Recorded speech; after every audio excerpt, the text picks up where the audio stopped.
We have the good fortune that we rarely have to look far from home or far from the Albright fold for outstanding commencement speakers. Our speaker today is an exceptional Albright alumna who has been a leader in business, banking, and organizational development, as well as a leader in service to the Berks County community. Joni S. Naugle is a founding member and principal of Focus, LLC, where she helps business leaders and their organizations increase both personal and team accountability through training, workshops, and customized consulting. By imparting real-world working knowledge to the next generation of business leaders, focused programs are catalysts for sustainable growth and innovation and help companies thrive and increase their value, effectiveness, and quality of life. Ms. Naugle has more than 25 years' experience in the banking industry as Chief Operating Officer of Patriot Bank and as Senior Vice President of Marketing, Retail Banking, and Alternative Delivery Systems for Sovereign Bank. Her experience includes leadership roles in strategic planning, marketing, operations, project planning, project management, merger integration, and corporate culture development in banking. She is a graduate of Albright with a degree in business administration and a graduate of the American Bankers Association Graduate School of Banking at Georgetown University and the Center for Advanced Emotional Intelligence. Her career makes it clear that as a graduate of Albright, she exemplifies all of the attributes and skills that we hope every student will take into the world beyond Albright: critical thinking, organizational skills, high energy, a collaborative approach, and team building, and the ability to put plans and projects into effective action. She's also a role model for Albright graduates in her exceptional commitment to community service. She is a volunteer with many community organizations, most notably as a member of the board of the United Way of Berks County, where she and her husband David chaired the 2004 United Way annual campaign, exceeding the $8.15 million goal benefiting health and human services in our community. She's on the boards of the Berks County Community Foundation and the Berks Conservancy and on the Community Benefit Committee of the Reading Hospital and Medical Center. Closer to home, she is a valued member of our Community Leaders Advisory Council, a group of community leaders who share their expertise as advisors to the college in community relations. She's also a member of the Advisory Council for our own Center for Excellence in Local Government. Ms. Naugle received the Athena Award presented by the Greater Reading Chamber of Commerce and Industry and was named a Woman of Distinction by the Girl Scouts of Eastern Pennsylvania. It is therefore a great honor and privilege and a pleasure for me to present to you Joni Naugle.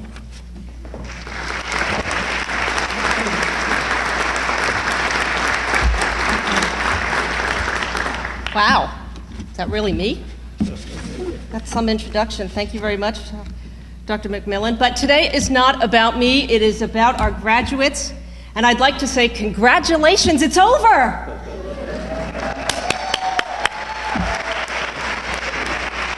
Did you ever think you would be able to say, it's over? Or is it? Perhaps, in reality, it's just the beginning. Sharing this special day with you brings back lots of memories for me because I was in your seat 22 years ago. And 22 years ago, I was breathing a big sigh of relief. It's over! But as I look back, it wasn't over at all. At the time, I didn't have a clue as to what was ahead of me. And after all, this is a commencement ceremony, not a conclusion ceremony, right? So it is just the beginning. So in our time this morning, I've been asked to share a little bit of my journey. My journey wasn't a big business class epic of having a goal of owning my own business and toiling through the years to get there. No, that's not how it went. In fact, John Lennon's lyrics in his song Beautiful Boy best sum up my journey. And for those of you who may not be familiar with those lyrics, there's a phrase in the song that says, life is what happens while you're making other plans. Now that doesn't mean I aimlessly went through life, as you will see, but I think it's probably fair to say that for most of us, life's outcomes don't always match our starting visions. I know that when I started my first job, I would have never have been able to predict or project where my path has taken me. In life, and also in the way I approach a lot of my work, I believe that if you take a few steps in the right direction, the next steps will become very obvious. But in spite of not having a grand life roadmap in front of me, I'm not sure I would change a whole lot if I had to go back and do it all again. I grew up in a very traditional middle-class family. I was one of 5 children. I was the middle child, which might explain a lot. Dad went to work, Mom was a homemaker, and only went off to work part-time when my baby brother went off to school. For me, growing up in a traditional middle-class family in the 60s and 70s meant I took the business prep classes in high school. There were the college prep kids and the business prep kids, those who took courses to prepare us to go out into the big bad world right after high school. For some of you, that might sound familiar. So when I was in high school, I took classes like typing and shorthand and bookkeeping. You see, in my family, the 4 girls were given the practical office skills so that we could get ourselves a nice job after graduating from high school and save money until our prince in shining armor rode up on a white horse to take us off into that sunset and live happily ever after. As a child, I never really had dreams of what I wanted to be when I grew up because those types of conversations didn't take place at our dinner table. Our direction was set for us. And as a child, in those days, you didn't question what your parents told you. So while my friends went off to college after high school, I went off to work. And in reflecting back, it was meant to be. It was the path that I was meant to travel. And it gave me many opportunities that I really would not have been able to enjoy had I traveled a different road. My first job, I started in a law firm at an annual salary of about $12,000. That number makes me feel really old. After a year and a half, it was time to move on. I was young and quite scared at the prospect of finding a new job. And for any of you who have ever done theater, and I know Albright has a wonderful reputation in theater, I had that knot in my stomach that you get right before you go on stage. It would be a feeling that I would have many times throughout my career. So I went and landed this nice little job as administrative assistant to the president of a small savings and loan here in Berks County that was called Wyomissing New Home Federal Savings. For those of you who are local, that might be a familiar name. And if it is, I'm in good company. For those of you who don't know, that was the predecessor of Sovereign Bank. Little did I know when I walked in the door at the ripe old age of 20 how that move would change my life. My first few years in banking were as calm and normal as you might expect. I was busy doing carefree things that 20-year-olds do. But there came a time when I began to get curious about learning new things. And I thought it would be nice, to take a course in accounting. So I did take a course in accounting, and I did that at Penn State. Now, I started with an accounting class because I figured that numbers and banking went together. Really strategic of me, wasn't it? So off I went one night a week to class. When I started that first class, I really didn't set a goal of actually getting a degree. Remember, I wasn't brought up thinking that a college degree should be on my to-do list. But after several courses were under my belt, I started to see that this really could come true. I transferred all my credits here to Albright and kept on track until I graduated. It took me a total of 7 long years. And boy, that last year was the toughest. That was before they offered the accelerated degree program. So for 7 years, I worked full-time, and 2 times a week, I would drive out here to 13th Street and spend until 10 o'clock at night in classes. I spent my weekends reading textbooks and writing papers and going to the library, all while the responsibilities of my career were starting to grow, which really required a lot of determination and focus. Any of that sound familiar? But I'm really proud of that accomplishment, and I was the first person in my family to get a college degree. But now I have to step back a little bit because before I finished my degree, the opportunity presented itself to head me down my initial field of study, which was marketing. At the time, I worked for the president, and when the marketing manager left the company, he came to me and presented me with the opportunity to step into that role, even though I wasn't finished with my college degree yet. Now, before he approached me, it hadn't even crossed my mind that I was ready for that. But remember, life is what happens while you're making other plans. Of course, I jumped at the opportunity with that same knot in my stomach because I was scared to death. But I took it one step at a time, kept a positive attitude, and worked as hard as I could to do the right thing and keep learning. Now, as I mentioned, that little savings and loan merged with another savings and loan, and then another and another, went public and changed its name to Sovereign Bank. That was in 1987. The next 11 years were quite life-changing and provided terrific on-the-job education. We went through about 14 mergers during the time I was there, and the company grew from a handful of employees, or a handful of offices with maybe about 100 employees, to hundreds of offices with thousands of employees. At times it was insane, and yet it was so much fun. I was given so many opportunities for which I will always be grateful for. But by the time Sovereign Bank became $24 billion in size, I personally didn't feel like I was making a difference anymore, but I had so much loyalty to that company for what they did for me, all the opportunities I was given, plus they paid for my entire education, that it really seemed heresy for me to even think I should leave. I dwelled on that for about 2 years. It was eating me up inside. However, I finally became honest with myself that if working for a really large company spread out over many states, if that wasn't a good fit for me, then that wasn't a good fit for the company either. So I resigned on April 2nd, 1998, and left that company scared to death and with another knot in my stomach. After I left Sovereign Bank, I had my first consulting company for a very brief time. One of my first clients was another bank, Patriot Bank. I was helping them with their marketing efforts while they were looking for a marketing director. They had offered me that job, but I said, nah, been there, done that. I don't want to do that again. And anyway, when I left Sovereign Bank, I said, I'm never working for a bank again. Well, a life lesson I learned is never say never.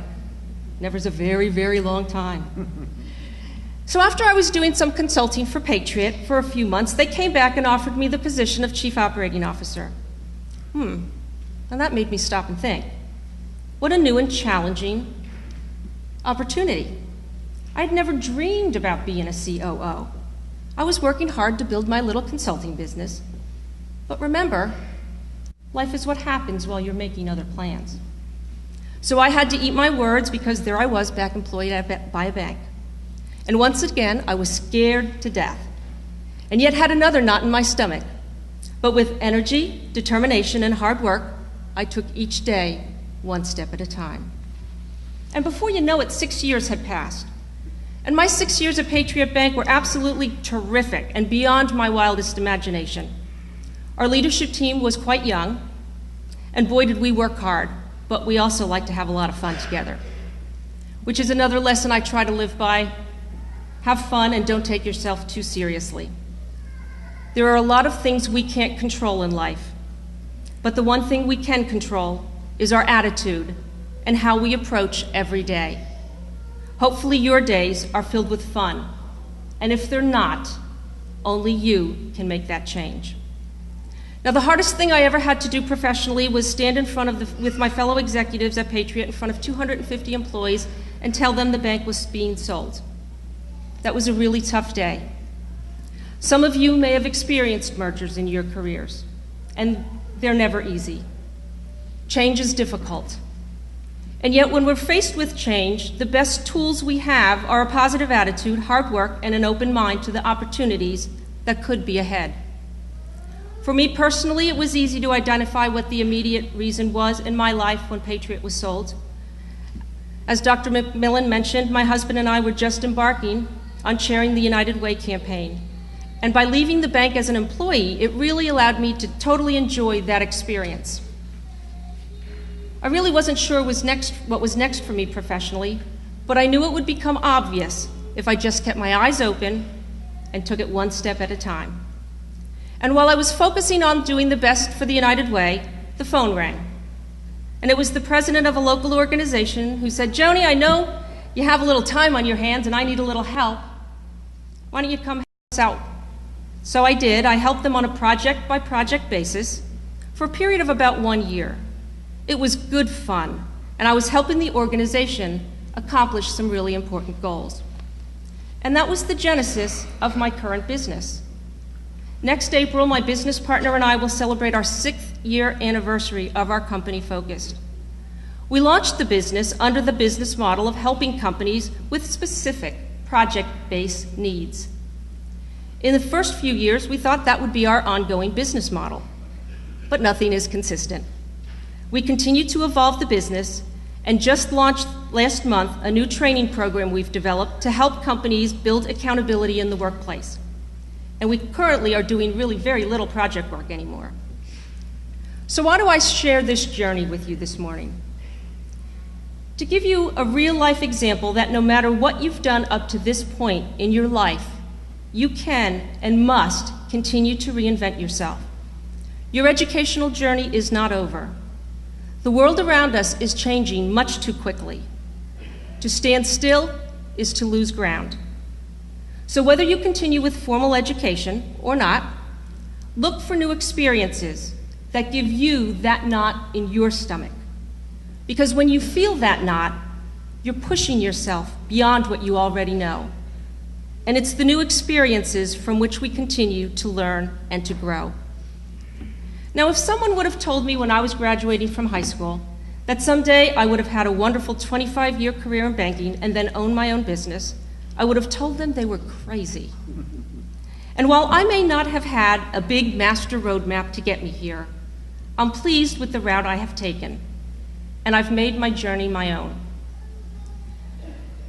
No matter what I did, I worked hard, I kept a positive attitude, and kept taking those steps forward. So whatever your path is going forward, make it your own. John Ruskin said, "The highest reward for a person's toil is not what they get for it, but what they become by it." The experience and knowledge you have gained while getting your degree has changed you forever. Use that new perspective to make the most out of every day. I said when I started, this isn't the end, it's the beginning. Being an ex-banker, I like to share this analogy. Imagine there is a bank that credits your account every morning with $86,400. It carries over no balance from day to day. Every evening, the bank deletes whatever part of the balance you failed to use during the day. What would you do? Spend every dime, right? Every penny. Each of us has such a bank. Its name is time.